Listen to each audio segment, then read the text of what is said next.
Today in Mr. Ballen's new video, we are back on his top 3 series, and the tagline of it is the top 3 most disturbing ways to get sick. And no doubt Mr. Ballen will explain in great detail what these are. So let's check it out.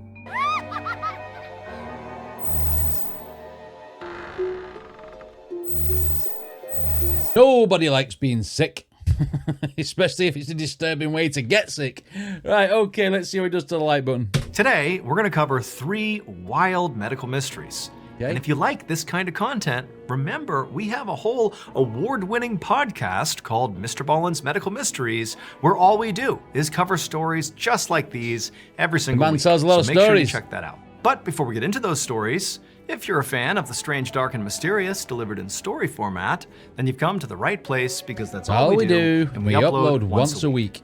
So if that's of interest to you, please swat the like button like it's a fly hovering over your food. Also, please subscribe to our channel. Oh, is that and it? turn We're on just all giving it violence notifications again. so you don't miss any of our weekly uploads. Okay, let's get into today's stories.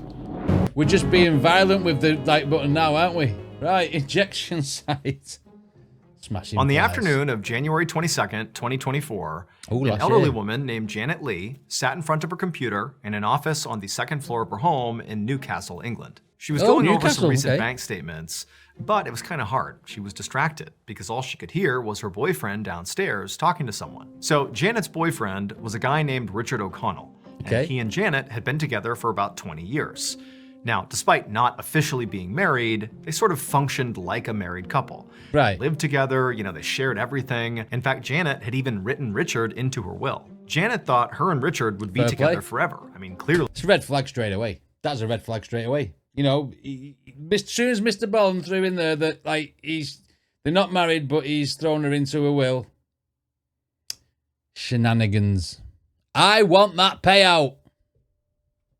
If you're writing him into your will, and she assumed that that feeling was reciprocated, that Richard also felt like they were together forever. But lately, their relationship had gotten pretty rocky, and in fact, both of them had begun openly talking about the possibility that they might need to break up. Now, nothing was set in stone, and by no means were they destined for a breakup, but it was suddenly, a possibility, and that was really hard for Janet to deal with. And so, as Janet sat upstairs trying to do these bank statements, but, getting completely sidetracked just by the Distracted, yeah. sound of Richard's voice, part of the reason that was so distracting is, Richard was all she could think about. What would happen if they broke up? What would her life Yeah. look like? Facts. And so before long, her mind was kind of wandering, and no longer was it the bank statements. It was, what does the future hold for me? It seems Right. so uncertain. And so as Janet is having this moment upstairs, she suddenly hears Richard start yelling downstairs.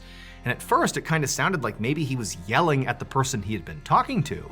Okay. But the more Janet listened, she could tell it really wasn't that he was yelling as much as he was screaming, like he was screaming out in pain or something. And so Janet got out of her chair and ran downstairs to see what was Okay. going on. And when she did, she looked towards the front door and she saw there was this man who she didn't recognize, but he looked weirdly familiar to her. He was wearing a white lab coat, his back was to her, and he was walking out the front door. And before she could even begin to process who this guy was and what he was doing here, she heard the sound of Richard again kind of calling out in pain, less loudly this time, but definitely in real pain. Then she turned, and sure enough, there was Richard in the living room, clutching his shoulder and grimacing like something was really hurting him. And so Janet, she walked over to him and she's like, what's going on? He's jabbed what's him. wrong with you? And who was that guy? And tell me, what's happening here? And so Richard, through gritted teeth, would tell her that he had just gotten a COVID vaccine shot and it really hurt. And Oh, right. Okay. So some people do have these adverse reactions to COVID, don't they? The COVID shot, should I say. Some people was having like blood clots and everything, and people were having strokes, and then some people were perfectly fine. Right, let's see where this is going. tell her that he had just gotten a COVID vaccine shot and it really hurt.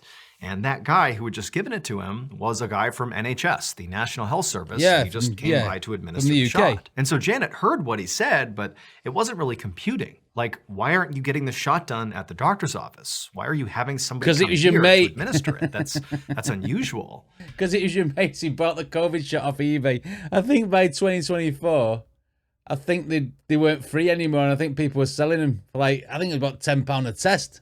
Ridiculous. doctor's office? Why are you having somebody come here to administer it? That's unusual. But, as she was thinking about this, she could clearly see that what was really important right now was that Richard was in agonizing pain. I mean, he was holding his arm and kind of rocking back and forth, moaning. Clearly, he was having some sort of reaction to the shot. And so she forgot about the weirdness around why he got the shot and how he got the shot, and said to him, like, hey, do you want to go to the hospital? I can drive you. And at this, Richard kind of sat up straight and took a deep breath, clearly trying to calm himself down. And even though obviously his shoulders still hurt from the shot, he said to Janet that, the guy from the NHS told me this was normal. There's pain associated with this particular shot, and it would just go away on its own. Which one is it? And so I'm just gonna wait and let this thing fade. At this point, Janet was still worried about Richard, but, he seemed pretty confident that this was not a big deal, and so she decided she would simply follow his lead. That's men's mentality, that. Do you want to go to hospital? No, arms hanging off. Is like, you don't go to hospital? No, it'll be all right, it'll heal. And then for the rest of your life, your arm's stuck there because you broke your elbow, really. You know what I mean? That's what men are like. She said, okay, if that's what you want to do. And then she turned and she went upstairs and continued trying to do her bank statements. But 2 days later, Janet did end up driving Richard to the hospital. Because over those 48 hours since Richard got that COVID shot, the spot on his arm, the injection site, had turned red and began to blister and bleed. And then eventually it turned black. And so at that point, they went to the ER. Like hospital doctors would diagnose Richard with something called necrotizing fasciitis. I'm just going to say, with it turning red then black, you've got that's like a super bug that eats your skin and eats your tissues and stuff. And it doesn't stop until you have it cut out. Your skin basically rots in front of you and turns black. Wow, right, okay. Hospital doctors would diagnose Richard with something called necrotizing Needle must have been dirty. Which is a bacterial infection, more commonly known as flesh-eating disease. Bug, yeah. Basically, the skin and muscle of Richard's arm was dying and rotting, but from the inside out. The doctors told Richard he would have to have emergency surgery to remove the rotting flesh to stop the spread of this infection. But before they could even do that, they needed to figure out how this infection had even begun. Needle. And so at this point, Richard began telling the doctors all about how, 2 days earlier he'd gotten his COVID shot, and pretty much right away it had been so painful, and then it blistered and bled and turned black. And then also, over the course of this discussion that Janet is listening to as well, Richard began describing the NHS guy who had actually come to his house. Now remember, Janet had only seen this guy for a brief second when she had run downstairs. She had seen him walking out the front door. She just saw the white lab coat, but something about him seemed weirdly familiar. Some sort of psycho she kind of put that injecting thought people out with of this. her mind. But now, as she's listening to Richard describe this NHS guy with a little more detail this time, suddenly something clicked. He's nuts. She realized she knew why this guy seemed so familiar. And this realization filled her with horror. It would turn out that NHS nurse was not really an NHS I nurse. gathered that. Instead, they were a man that both Janet and Richard knew very well. However, they were extremely well disguised, and so Janet and Richard did not recognize them. This man's name was Thomas Kwan. And Thomas, after coming inside their home, did not inject Richard with COVID-19 vaccine. Injects him with necrotizing Instead, fasciitis. he injected Richard with a deadly pesticide called iodomethane. That pesticide immediately caused that excruciating pain that Richard was feeling that caused him to scream out, and ultimately killed and began to rot away the flesh in his arm. It would turn out Thomas Kwan was Janet's son, and he was furious at her for putting Richard in her will and allowing Richard to get her house when she died. And so he decided he would basically inject poison into Richard, killing Richard to secure the house for himself. But Richard would survive the ordeal. He would have to undergo several pretty intense surgeries, but he ended up being okay. As for Thomas, he was arrested and convicted of attempted murder and sentenced to 31 years in prison. Good. Oh my God, things people do when it comes to like inheritances, or like if you're gonna get like a will or whatever, things people do to the extremities that they go to try and, I mean, necrotizing fasciitis is not a joke bug, and you know what I mean. How would you even get it to inject him? And I can see why, with it going black, the doctors would have mistook it for that. But to be injecting with poison pesticide to give you the same sort of thing, maybe he thought that, you know, it'd just kill him. And people would say it was that flesh bug, you know what I mean? Wow. Okay. Jealousy. Jealousy from Quan over a inheritance. Okay, so the next one is called the nosebleed. What? What's going on? I'd give that bloody Quan a nosebleed after doing that to me partner. Let's go. That last story. On a sunny afternoon in August of 2014, Last a year 24-year-old again? Oh, no, 20 years tourist, ago. we're going to call 10 years Angela ago. Lyons, drove a rented moped through a busy street in Vietnam. Angela Right. had come here about a week earlier from Scotland, where she lived, and so far the trip had been great. She'd been going to nightclubs and partying and eating local food and swimming in local rivers. Yeah. I mean, all in all, she was having a blast. And now she was just cruising slowly on her moped, looking at all the shops around her and kind of taking in the scenery. And at some point, as she was driving, she turned her head, and then she felt her moped hit something really hard, and she actually fell off her bike onto the ground. She hit her head pretty hard, but luckily she was wearing a helmet, and so she was able to stand up and kind of assess that she was physically going to be okay. Yeah. And she looked and saw what she had run into, and it was actually another moped. And fortunately, you know, the crash was kind of low speed, and so the other moped driver clearly was physically okay as well. Yeah. And, you know, their mopeds were not actually damaged at all. And so after she said she was sorry, and Boom. the two kind of just acknowledged that they were just going to go their separate ways. So it weren't a crash. It was basically a bump. Let's go. And so after she said she was sorry, and the two kind of just acknowledged that they were just going to go their separate ways. Yeah. The other moped driver hopped back on their moped and drove off. And Angela, just to make sure she really was okay here, because again, you know, she hit her head pretty hard on the concrete. And so Angela, she took off her helmet and kind of felt around her scalp. And sure enough, she felt a little bump on her head from where she'd hit the ground. But other than that, she seemed fine. Now, because it was a head injury, albeit a small one, to the hospital. Angela did consider just going to the hospital just to be sure.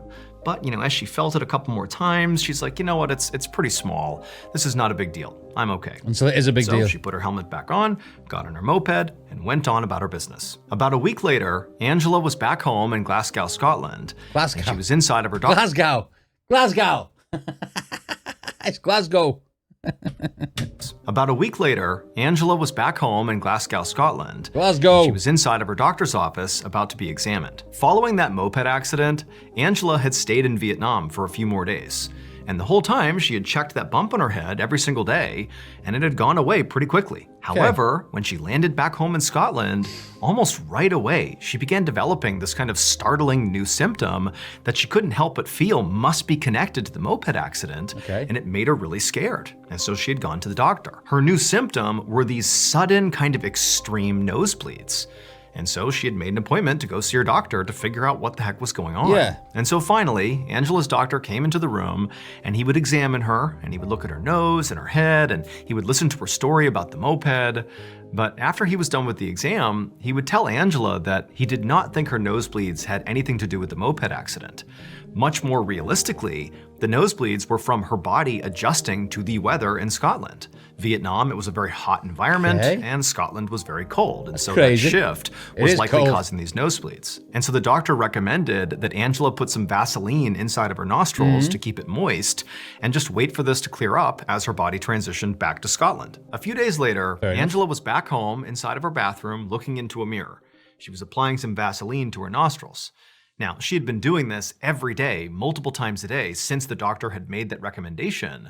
But despite following the doctor's orders, her nosebleeds had persisted. If anything, they were getting worse. I mean, she was having these things multiple times a day. But for now, Angela simply turned on her shower and waited for the water to warm up, and then she hopped inside. And after a few minutes of just kind of standing under the water, Angela began just kind of touching her nose, something she was doing a lot of, you know, since these nosebleeds had begun.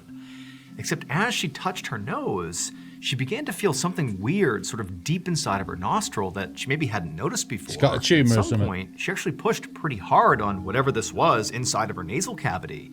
And when she did that, it sent this blinding wave of pain over her, and then simultaneously, blood began pouring out of her nose, and she couldn't get it to stop. It was like this flood of just constant bleeding. Wow, it's basically a tumor. It terrified Angela. I mean, she'd had these terrible nosebleeds, but this was the worst one, and it was clearly connected to something inside of her nose. Yeah.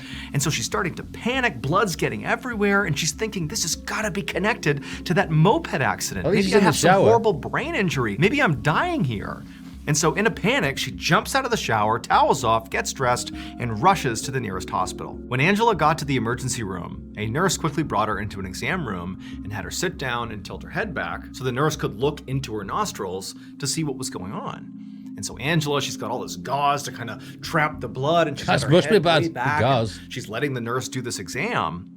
And after a while, Angela starts to realize that this exam is taking a really long time. The nurse is just kind of standing there, clearly looking at her nostrils, what is it? But not saying anything. And, from Angela's perspective, she can't really see the nurse. Her head is tilted too far back.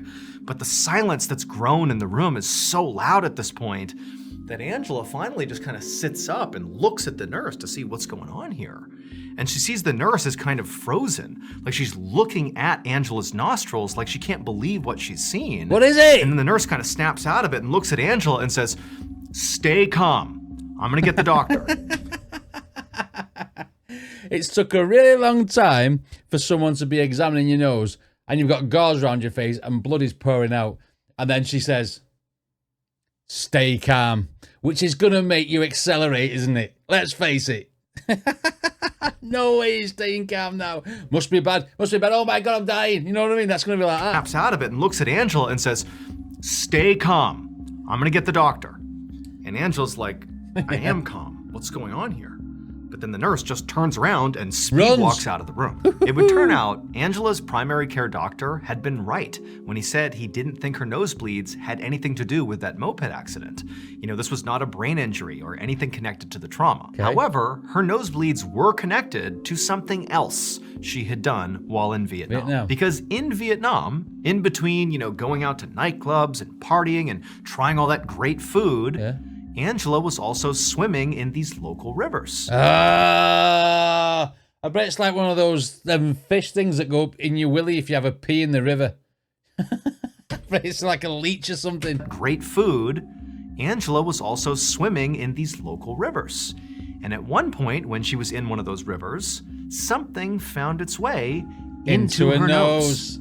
A 3-inch long, blood-sucking leech. It had been living deep inside of Angela's nostril and sinus cavity for over a week, separated from her brain only by this extremely fragile bone that's only about a ½ millimeter thick. Wow. Hospital doctors would spend about 30 minutes painstakingly pulling this leech out of Angela's nose. Knackered that. And then once it was out, she would go on to make a full recovery. Look at that. Oh my God. And that's it. You're going swimming in like a river in a foreign country, especially one like Vietnam. You don't know what's in there, and you get a 3-inch fucking... Oh my God. At least she wasn't dying though. But I tell you what, wow. Leeches, man. They use them in medical practices as well, don't they, to stem blood and what have you. Don't have them up your nose though. Fuck that. Ooh, that was minging. That was horrible.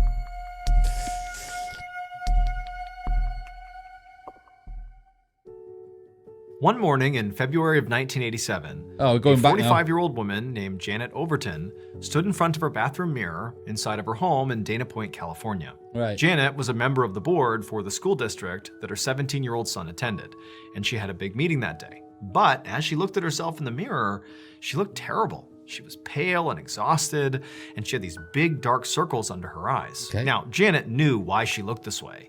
It's because the last couple of days, she'd felt really sick, kind of out of nowhere. She'd been all stuffed up, she had bouts of nausea off and on, she wasn't sleeping very well.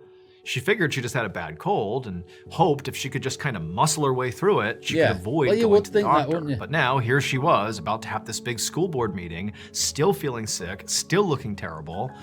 But instead of kind of canceling her plans and going to the doctor, she just caked on more makeup, did up her hair, and headed out the door. A few weeks later, Janet suddenly woke up in the middle of the night feeling so nauseous that she leapt out of her bed and ran to the bathroom and vomited.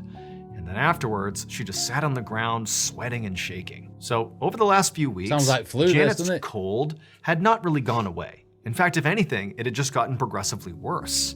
Now, Janet had gone to the doctor about it eventually, and the doctor had agreed with her that, maybe you do have some really bad cold or some other virus here. But the only thing they told her to do was just, rest and stay really well hydrated. Yeah. Whatever this is, it'll just run its course. And so that's exactly what Janet had been doing over these several weeks, but it hadn't helped.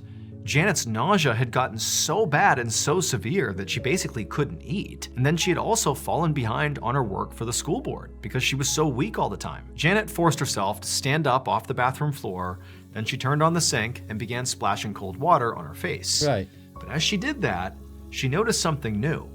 She saw there was this red, scaly rash on her arms. And so she stepped back and pulled her sleeves up, and she saw the rash extended up onto her shoulders and up onto her neck and down her back.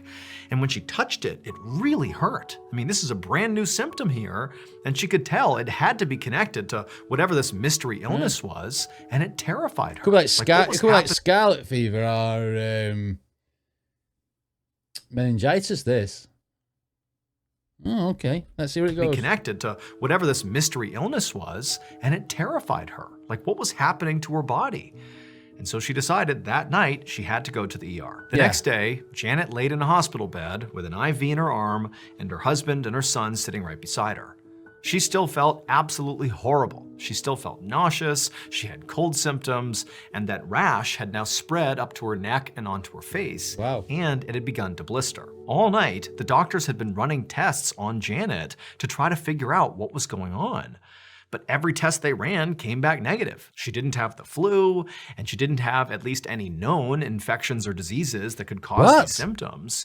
And so the doctors were at a loss. However, scans of Janet's abdomen did reveal something concrete. She had all these ulcers in her stomach, which basically are like open sores in her stomach lining. And so the doctors told her very likely it was these ulcers that were causing her extreme nausea and making it really hard to eat. But like everything else they were seeing with Janet, they had no idea why she was developing these ulcers in the first place. And so ultimately, all the doctors could really do for Janet was just treat her symptoms. They gave her ulcer medication, and they also gave her some topical treatments for her rash. And over the next couple of days, these treatments seemed to work. Her ulcers went away, and her rash basically disappeared, and overall she felt a lot better. Not back to 100%, but pretty close, to the point where she was discharged. And so Janet and the doctors were like, okay, we don't really know what this was or why it started. But we've started it. We just hope it never comes back. Several months later, on January 24th, 1988, Janet was at home getting ready for a whale watching trip with her 17-year-old son. And she felt horrible. Ever since leaving the hospital, she had periodically just kept getting sick over and over and over again. And each time she would go back to the hospital and they would just, treat her symptoms because no one could figure out what was wrong with her. And then eventually she'd get better and go back home and the cycle would repeat. And so on this particular day, it's like pushing it back, isn't it? Pushing it back a bit, making whatever disease is like regress. And then when you stop the treatment, it's like, I'm coming back. Maybe keep the cream and stuff that they give you and antibiotics or whatever and keep taking them for the rest of your life just so you don't get it back. Oh, Janet felt sick as a dog. She just told herself she was going to push through this and try to have a good day with her son. Until she died. So she put on a ton of makeup, she put her hair up, slammed some coffee, and then went downstairs to meet her son. Then the two of them headed outside, walked over to the car, and right as Janet was about to grab the car door handle and get inside, she stood there for a second and then just collapsed. Janet's husband and son immediately rushed Janet to the hospital, but by the time they got there, it was already too late. Janet was dead. Wow, her doctors were obviously baffled. I was only joking when I said, and she died. Wow, there, it was already too late. Janet was dead. Her doctors were obviously baffled because they had been baffled for months now. Nobody knew what was happening to her. And so ultimately they brought in a coroner to do an autopsy to try to figure out once and for all what was going on with Janet. And as soon as the coroner cut open Janet's stomach to examine the contents, he was hit with this smell that was very distinct that instantly told him exactly what Come on then, what was it? And as soon as he smelled it, he stopped what he was doing and contacted the police. And the police immediately sent detectives to Janet's house, and they began gathering up all these items inside the house to be tested. And the results of these tests confirmed the coroner's theory. As Janet got sicker and sicker, she had this mentality of like, I'm gonna push through this thing and not go to the doctor. I'm just gonna pretend this isn't even happening. And so when she was caking on all that makeup every day and chugging all this coffee, to combat the tiredness, that was all just an effort to, pretend this wasn't really happening. Yeah. But what she didn't realize is that the makeup and the coffee were actually killing her. What? It would turn out there was a deadly chemical in her makeup called selenium that was slowly killing her. And then in her coffee was cyanide. And cyanide has a very distinctive smell. It smells like almonds. He poisoned That's herself. what the coroner smelled when he opened up her stomach. But these deadly chemicals did not appear in her makeup and coffee naturally. They were put there by Janet's husband. What? He believed Janet was having an affair, and so he set out to murder her. He first began placing the selenium in her makeup, and it was slowly killing Janet, but it was not happening fast enough. So finally, on the day of the whale watching trip, her husband put the cyanide in her coffee, and it killed her pretty much right away. Richard Overton was convicted of first-degree murder, you and bastard. he was sentenced to life in prison. Yeah. He died behind bars in 2009. Oh, Richard. Richard, you knob. You can't be doing things like that. Did she have an affair? Because he said he only suspected her of having an affair. And he's been killing her slowly. Oh my God. Thought he'd do it under the radar by dropping it in the makeup. But then again, I suppose you wouldn't know back in 1987, 1988 that cyanide would give off that smell or whatever. You know what I mean? I mean, how did this cyanide not get picked up in any sort of the tests at the hospital? Surely there's some sort of toxicology test that they do. Wow, 3 crazy stories there, man. Two of poisoning. Well, technically 2 of poisoning. And then more fucking leech up your nose. Definitely disturbing ways to get sick, but the last one was massively extreme. Wow. Anyway, what did you guys think of this reaction? Let me know in the comments. Don't forget to check out Mr. Ballen's original video, and I'll see you all next time.